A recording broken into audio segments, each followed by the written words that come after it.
उत्तर प्रदेश में काफ़ी सरगर्मियाँ बढ़ गई हैं। बहुत दिनों से इंतजार था कि योगी जी कहाँ से चुनाव लड़ेंगे। उनको गोरखपुर से तय हुआ है कि वो चुनाव लड़ेंगे अपनी अपनी जमीन पे। क्या कहना है? पहले तो मीडिया के ज़रिए ये बात फैलाई गई थी कि वो अयोध्या से लड़ेंगे, फिर अचानक ये मालूम हुआ कि वो गोरखपुर से लड़ेंगे। तो मुझे उम्मीद है कि गोरखपुर के जनता जिस तरह कोविड के सेकेंड वेव में योगी सरकार बिल्कुल गायब नज़र आई थी और उत्तर प्रदेश की जनता को उनके हाल पर छोड़ दिया था, जिस तरीके से गंगा के पानी के ऊपर हज़ारों लाखों लोगों की लाशें तीर रही थी, वैसे ही गोरखपुर में राप्ती नदी में कई लाशें बह रही थी।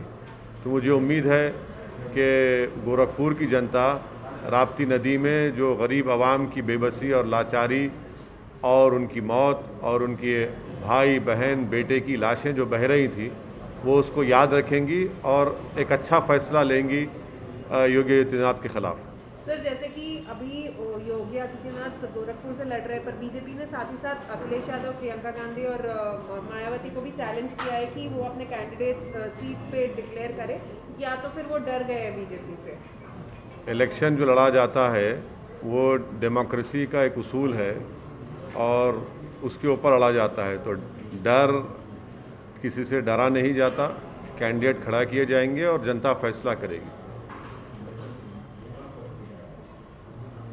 सर, आपकी तैयारी कैसी है अपने 9 कैंडिडेट्स की? हाँ, हमारे पार्टी प्रेसिडेंट ने इस बात का ऐलान किया है कि हम लोग उत्तर प्रदेश के विधानसभा में 100 विधानसभा की सीट पर लड़ने की तैयारी कर रहे हैं और पहली लिस्ट हमने फर्स्ट फेज़ की जारी की है और भी कैंडिडेट्स दूसरे फेज़ के और दूसरे जितने फेज़ हैं उसके जारी किए जाएंगे और हम लोग पूरी तैयारी कर रहे हैं, पूरी तैयारी के साथ इस चुनाव में मुकाबला कर रहे हैं।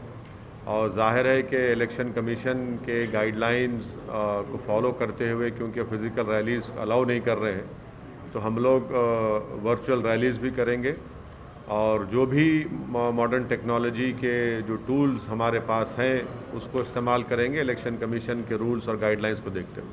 सर, आपकी रैलियों में काफ़ी तादाद में भीड़ इकट्ठा होती है। ये भी कहा जाता है कि आपकी रैलियों में भीड़ लाई नहीं जाती, खुद इकट्ठा होती है और आपको यूपी में रिस्पॉन्स भी मिल रहा है। ऐसी स्थिति में जब इस तरह के रिस्ट्रिक्शंस लगे हैं, तो आपको नहीं लगता कि आपको नुकसान होगा जो आप फिजिकल रैलियाँ नहीं कर रहे हैं? नहीं, तो देखिए, हम अकेले तो नहीं है। हर पॉलिटिकल पार्टी को इलेक्शन कमीशन ने कह दिया कि फिजिकल रैलीज अलाउ नहीं करेंगे।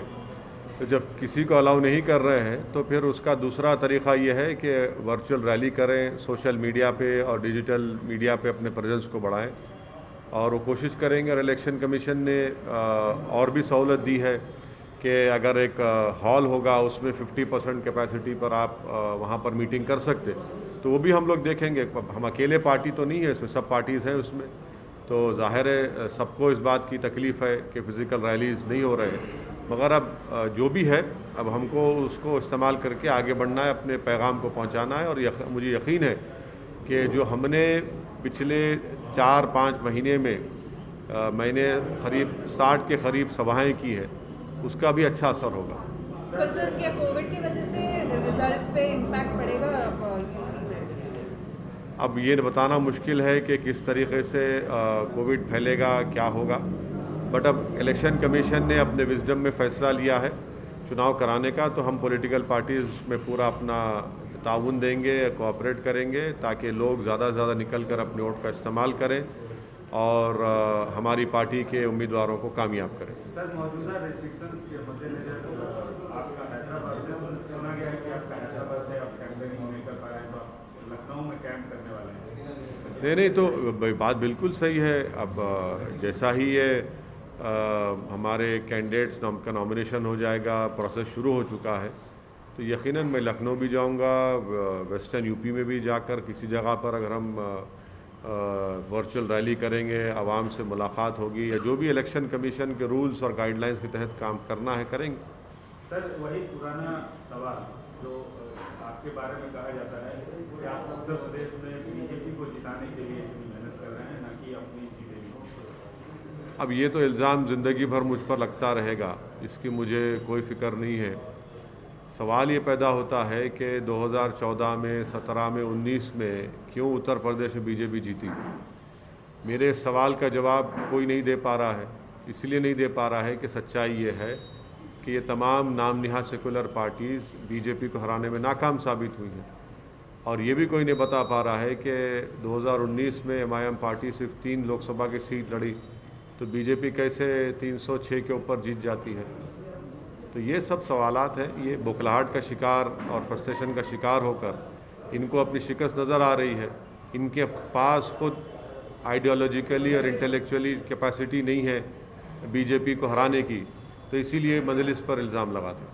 सर, एक सीनियर जर्नलिस्ट ने एक आर्टिकल लिखा है कि आप थोड़ा यूपी इलेक्शन नज़दीक आया, थोड़ा स्लो हो गए, आप उतने तेवर, उतना आक्रामकता नहीं रह गई। नहीं तो उनको अपनी राय का हक हासिल है। वो सीनियर कितने हैं, जूनियर कितने, मुझे उससे परवाह नहीं है। लोग लिखते रहते हैं। अब उनको खुशी हो रही है या पेट में दर्द हो रहा है मेरे को नहीं मालूम, और हम तो अपना काम कर रहे हैं और करते रहेंगे। Sir, NCPCR writes to DM Shahanpur stating that complaint received against Darul Uloom Deoband's website and unlawful and misleading fatwas being issued by them. Well, the NCPCR should know that a fatwa is what? A fatwa is a mere legal opinion given. It does not have any legal, according to legal significance. It is an opinion given by the ulama and the scholars, and then they have the right to give it. The Supreme Court also had mentioned it in many cases. It's only a legal opinion that has been given, and if they are indulging in such behavior, it clearly shows that they have some vested interest in this. Sir, Imran Masood जो कांग्रेस छोड़ के SP की तरफ गए पर उनको वहाँ पे भी टिकट नहीं मिली, तो क्या MIM उनसे बातचीत कर रहे हैं इमरान मसूद से? नहीं, इमरान मसूद साहब से हमारी कोई कांटेक्ट नहीं है, ना उनसे कोई बातचीत है। हाँ, ये बात सही है कि वो समाजवादी पार्टी में गए और उसके बाद जो मीडिया की इत्तलात हैं कि वहाँ से भी उनको इज़्ज़त और उनका मुकाम नहीं दिया गया। सर, अभी आपने 9 कैंडिडेट्स ही रिलीज़ किए हैं और 100 के करीब कैंडिडेट्स हैं, तो क्या एक साइंटिफिक अप्रोच आप देख रहे हैं जो भी कैंडिडेट सेलेक्ट कर रहे हैं, जिस प्रकार के कैंडिडेट्स होने चाहिए, क्योंकि विनिंग हॉर्सेस पर ज़्यादा ध्यान दिया जाता है, तो आपके स्ट्रैटेजी कैंडिडेट सेलेक्ट करने में क्या है? देखिए, कैंडिडेट के सिलेक्शन में कोई साइंटिफिक अप्रोच ज़्यादा स्ट्रांग वर्ड हो जाता है पॉलिटिक्स में, पर यह है कि ज़ाहिर है हमारे पार्टी से लोग काम करते आए हैं, जो वाबस्ता रहे हैं और जो अच्छा मुकाबला कर सकेंगे, जो जीत सकेंगे, और उसमें बहुत से हर असम्बली कॉन्स्टिट्यूंसीज़ में मुख्तलिफ कंसिडरेशन होते हैं। उन तमाम को सामने रख कर ही एक फ़ैसला हमारी पार्टी के ज़िम्मेदारों ने लिया है और अच्छा फ़ैसला लिया है। Sir, all India Muslim personal law board ने आपको लेटर लिखा sir? All India Muslim personal law board नहीं लिखा मुझे लेटर, वो गलत बात है। All India Muslim personal law board का कॉन्स्टिट्यूशन क्लियर है, वो पॉलिटिक्स में इन्वॉल्व नहीं होता। तो आपको ये बात समझने की ज़रूरत है। कई मरतबा हम ये कह चुके हैं कि पर्सनल लॉ बोर्ड सियासत से, अमली सियासत से उसका कोई ताल्लुक़ नहीं है, ना वो उनका पोजीशन है। सर, कांग्रेस चीफ पंजाब के कांग्रेस चीफ पूरे non rule BJP states governments minister से मुलाकात कर रहे हैं एलॉन मस्क के जो कंपनी सेटअप के ट्वीट के ऊपर, और पहला इनिशिएटिव यहीं से लिया गया, KTR ने किया था। आप इस पर क्या? मैं वेलकम करता हूं जनाब KT रामाराव साहब ने जो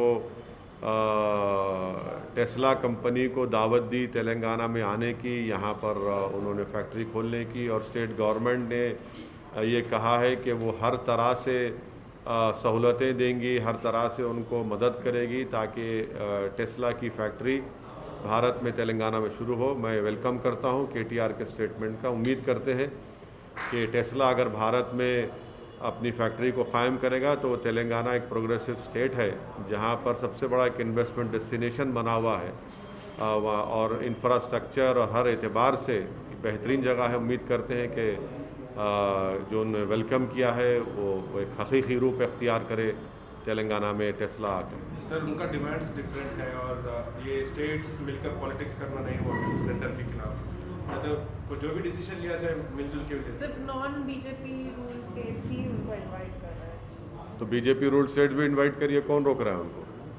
कौन रोक रहा है भाई? टेस्ला आना चाहिए ना इंडिया में, क्यों नहीं? बुरी बात क्या है आने में? क्या सिर्फ चीन से इंपोर्ट बढ़ता रहेगा क्या भारत का? इतना ट्रेड डेफिसिट पैदा हो चुका है कि हिस्टोरिकली एक हिस्टोरिक हो गया है, तो सबसे ज़्यादा इंपोर्ट चीन से हो रहा है।